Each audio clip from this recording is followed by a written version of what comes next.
She slid the papers across the table like she was handing me a menu. "I think this is best for both of us," she said, not even looking at me, just casually sipping her tea, like we were strangers at a cafe. I didn't answer. I didn't blink. I just stared at the space between her cup and the pen she had placed perfectly parallel to it. Like she rehearsed this. Maybe she had. The clock behind her ticked like it was mocking me. 1 second.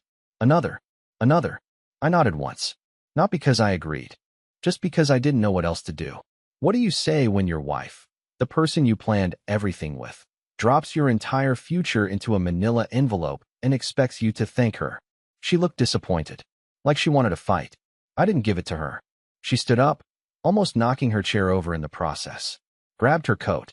Grabbed the envelope. Said, "I'll be staying with Harper for a few days." Then, just before she walked out, she hesitated. Not long. Not enough to change her mind. Just enough to tell me she thought I'd stop her. But I didn't.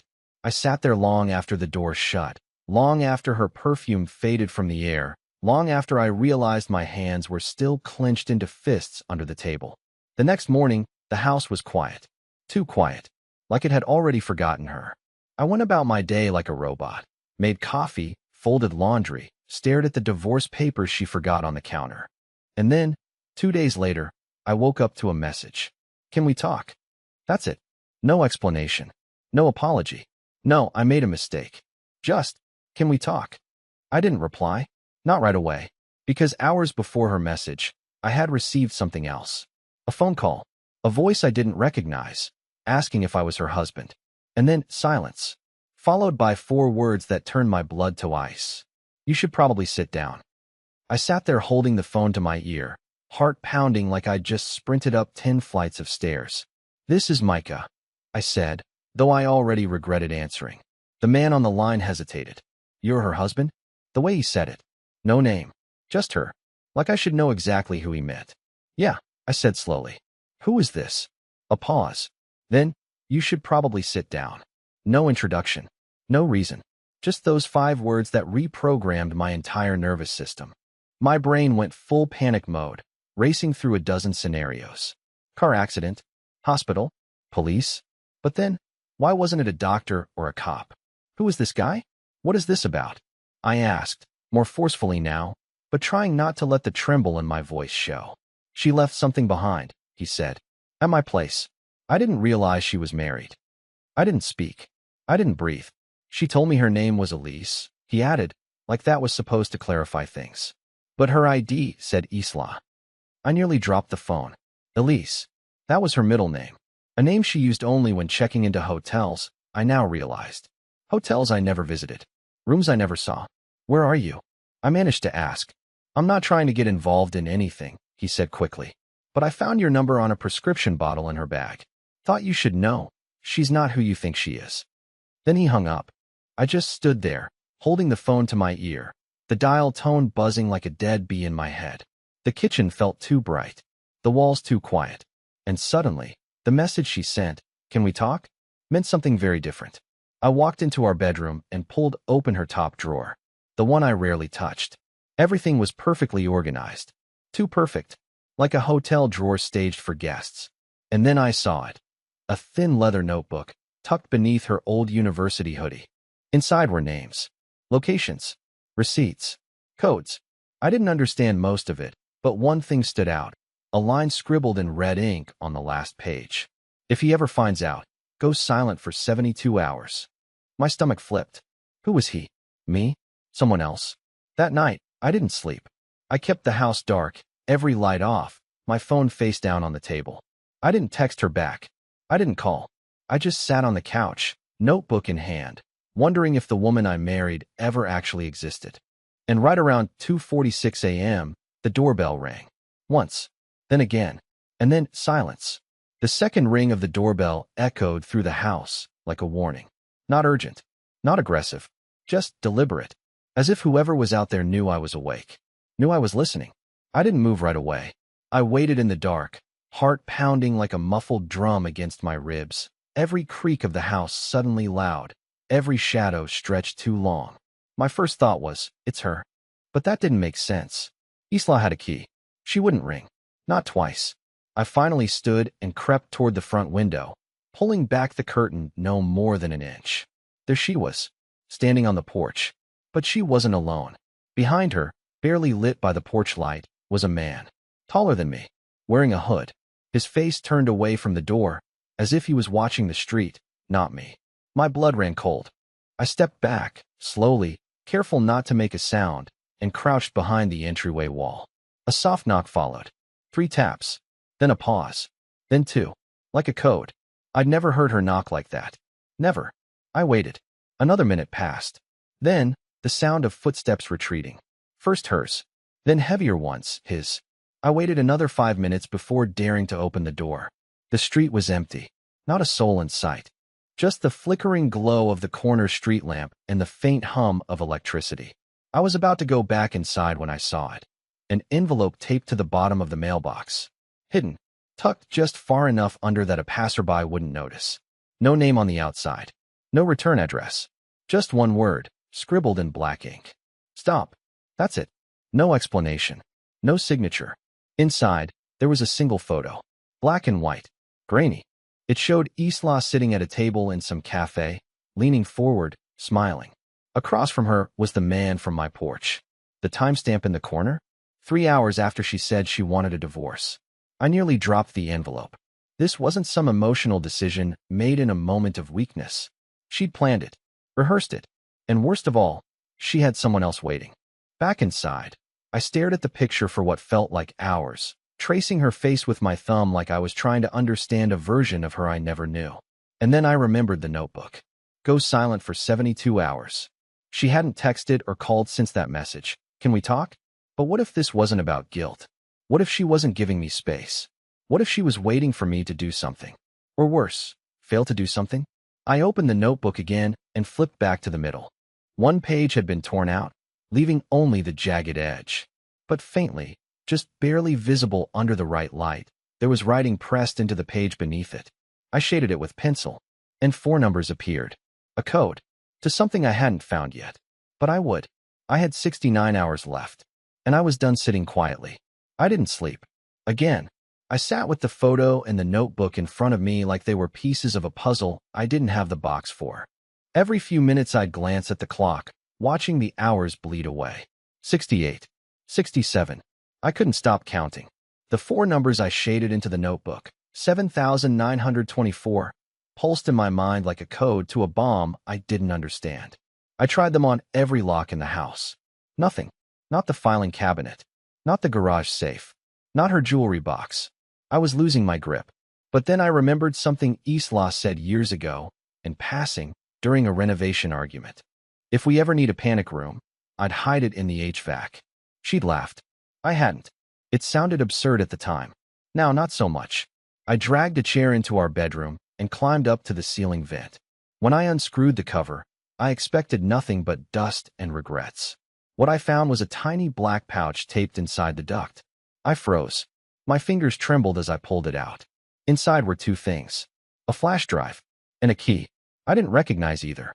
I plugged the drive into an old laptop, one that had no internet connection and hadn't been turned on in 2 years. Just in case. It was password protected. For digits. My heart stuttered. I typed 7924. Click. The screen flashed white, then opened to a folder named November. Inside, a series of video files. Dozens. I clicked on one at random. It was grainy, black and white security footage.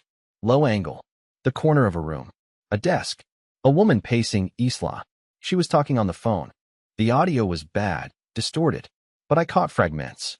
He doesn't know? Not yet. Just need access to his. Click. I opened another. Same angle. Different day. This time, she wasn't alone. She was with the same man from the photo. And they weren't talking. They were kissing. Right there in the office I had paid to furnish. Right next to the books I had bought her for her birthday. I slammed the laptop shut. I couldn't breathe. I didn't know what hurt more, the betrayal or the casualness of it all. How normal she looked in those clips. How comfortable. Like this was just her life now. Like I'd already been erased. I wanted to scream. Break something. Burn the whole house down. But I didn't. Instead, I picked up the key. There was only one lock in the house that didn't belong to me. The black chest in her studio. The one she said held private stuff and told me never to touch. I never did. Until now. I walked down the hallway, ignoring the weight in my chest. Inserted the key. It clicked. Inside, there were no journals, no art supplies, no private keepsakes. Just folders. Stacks of them. Each one labeled with a name. Most I didn't recognize. One I did. Mine. And when I opened it, I saw something that made my knees go weak. A printed out email chain. Between my boss and her. Subject line. Offer confirmed, he's not a risk. There was a spreadsheet attached. My salary. My movements. Even recordings of our conversations in the car. I flipped through the pages, dizzy. That's when I realized this wasn't about cheating. This was something else entirely. Something coordinated. Something bigger than either of us. I looked up at the vent, and that's when I saw it. A tiny, red blinking light. She hadn't just been watching me lately. She'd been watching me for a very long time. I stared at that red blinking light in the vent like it could blink the answers into my head. How long had it been there? How many rooms had them? What else had she recorded? It was all unraveling. Not just our marriage, but everything. I returned to the black chest and flipped open more folders. Names. Notes. Timelines. Not just about me, but about people I barely knew. One labeled E. Galloway had a surveillance photo of a man I recognized from a holiday party. He was in accounting, I think. Another file labeled Jeffries, backup, included a copy of an ID I shouldn't have had access to. And beneath my folder was something that made my hands go numb. A contract, backdated, with my forged signature.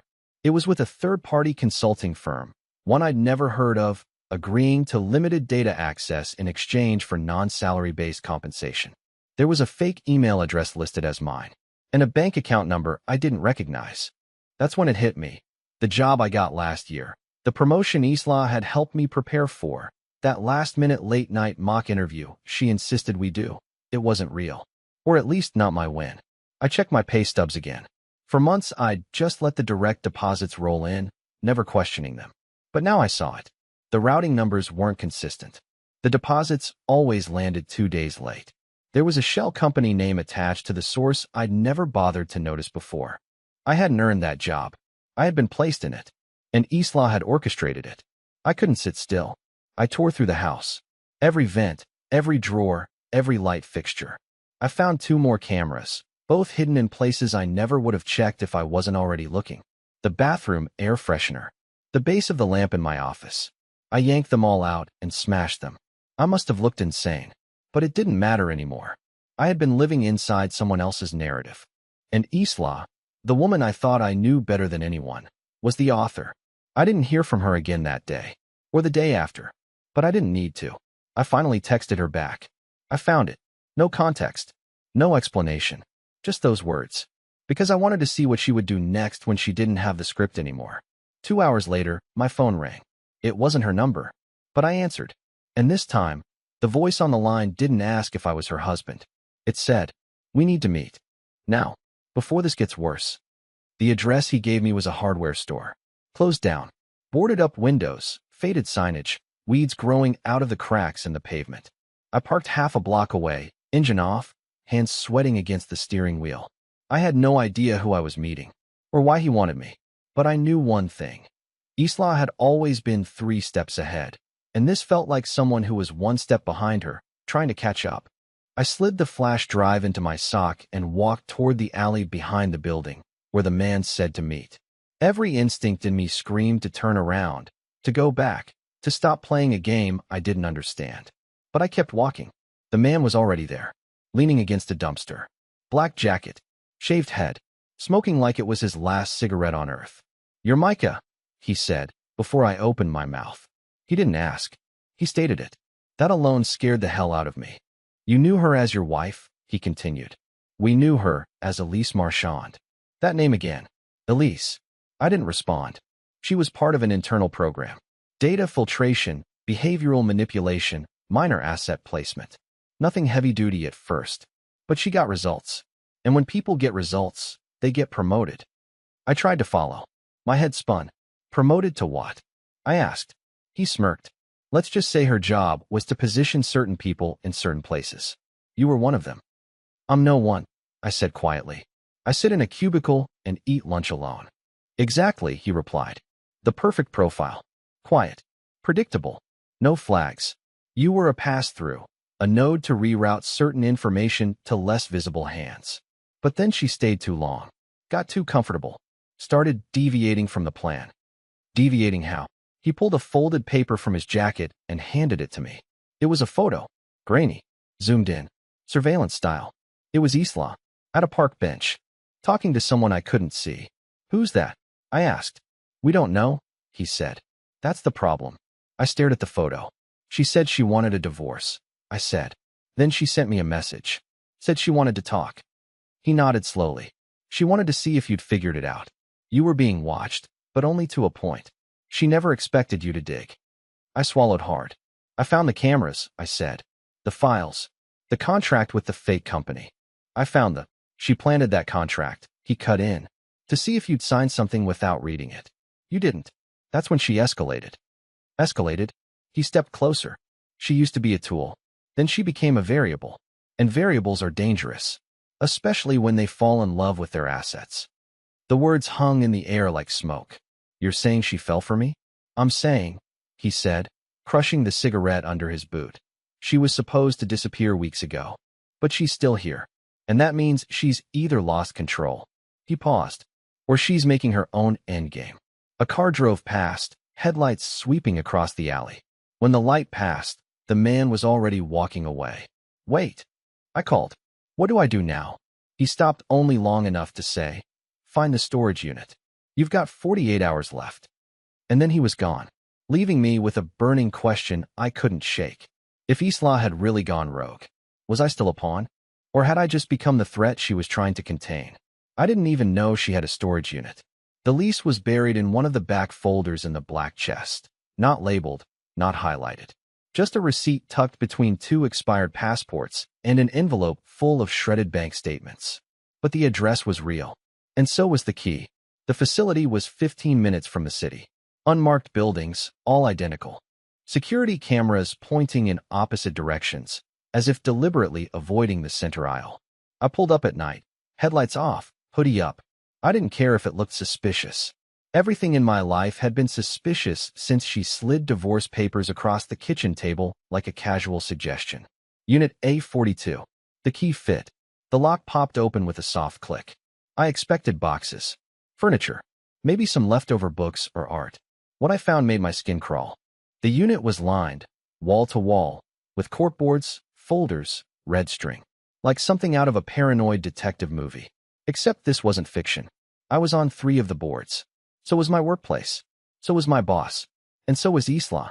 In the center of it all, a photo of the man from the alley, circled in red. Underneath it, one handwritten phrase. Do not trust. Next to it was a sealed envelope with my name on it. Just Micah. No last name. No return address. Just Isla's handwriting. I knew it instantly. I stared at it for a long time before opening it, afraid it might hold the answer I was never meant to have. Inside was a letter. Not typed. Not drafted. Just raw, emotional ink that looked like it had been written in a single sitting.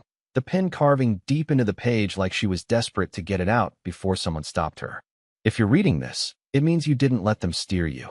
Good. You were always smarter than they thought. I know what I did to you can never be explained away, and I'm not trying to fix it. But I need you to understand something, Micah. You were never the experiment. You were the exit plan. They used me. I used you. Then somewhere along the way, I realized I couldn't leave you behind. That scared them. Because love makes people unpredictable. So they sent someone to clean the slate.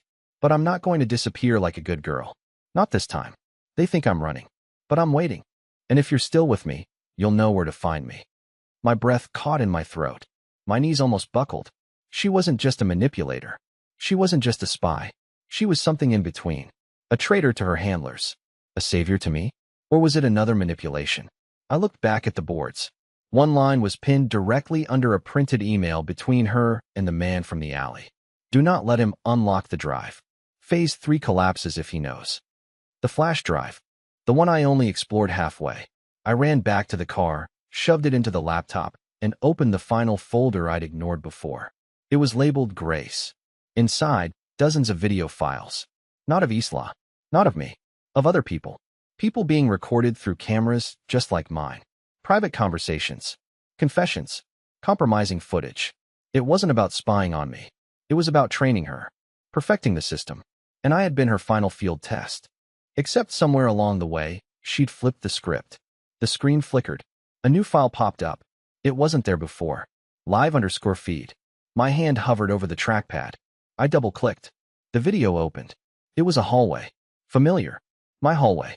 The one outside my bedroom. The camera was still rolling. And someone was standing at the door. Not knocking. Just waiting. The hallway feed glitched once, then steadied. The figure at the door didn't move. Just stood there. No knocking. No pacing. Just presence. Quiet and confident, like they belonged there. My pulse pounded in my ears. I checked the timestamp. Live. Right now? I didn't know what scared me more. The idea that it might be Isla, or that it might not. I crept toward the front of the house. The feed showed the figure still waiting. I peered through the peephole. It was her. Not dressed like someone on the run. No dramatic disguise. No tears. Just Isla. Wearing the old gray hoodie I used to tease her about. Hair tied back. Eyes steady. And a soft, almost broken expression on her face. I opened the door. Neither of us spoke. She looked like she hadn't slept in days. But there was something else in her expression, something I'd never seen before in all the years we'd been together. Fear. Not of me. Of what I'd discovered. Of what I might do now that I knew everything. She held out her hands. Empty. Shaking slightly. I'm not here to lie, she said. I'm not here to explain it all away. I just want you to hear one thing. I said nothing. Just waited. I thought I could do the job, she said. I thought I could manipulate you. Use you, move on. That was the assignment. But somewhere in all of it, I fell in love with you. Not the controlled environment version of you. You. She took a breath. Almost stumbled over the words. And I realized I couldn't hurt you. I couldn't disappear. And I couldn't let them erase you the way they erased everyone else. So I broke protocol. I stalled. I created noise. Enough for you to start digging. Because if you figured it out, you had leverage. You'd be too dangerous to eliminate. I stared at her. You used me, I said. She nodded. No excuses. No defense. And I loved you, she whispered. Which one of those things matters more to you? That's up to you. We stood in silence. Then I reached into my pocket and pulled out the flash drive. Her eyes widened. She looked ready to run, but I didn't hand it to her. I walked past her, out the door, and hurled it into the street, under the tire of a passing garbage truck. It crushed the device in an instant. Isla stared, speechless. You're not the only one who gets to choose, I said quietly. She looked like she might collapse from relief. Or regret. Maybe both. You want to stay? I asked. Tears welled in her eyes. I don't deserve to, she said. That's not what I asked. She didn't speak. She just nodded once. That night, she didn't sleep in the guest room. She didn't sleep at all. We talked until sunrise. About what was real. What wasn't. What could be. There were things I still didn't understand, probably never would. But I saw something in her that night I hadn't seen in a long time. The woman I fell in love with was still in there. Buried under layers of orders, lies, fear, but still in there. And for once, we weren't running a script. No cameras. No handlers. No secrets. Just two people, trying to rebuild from the wreckage of something that was never supposed to survive. But somehow did.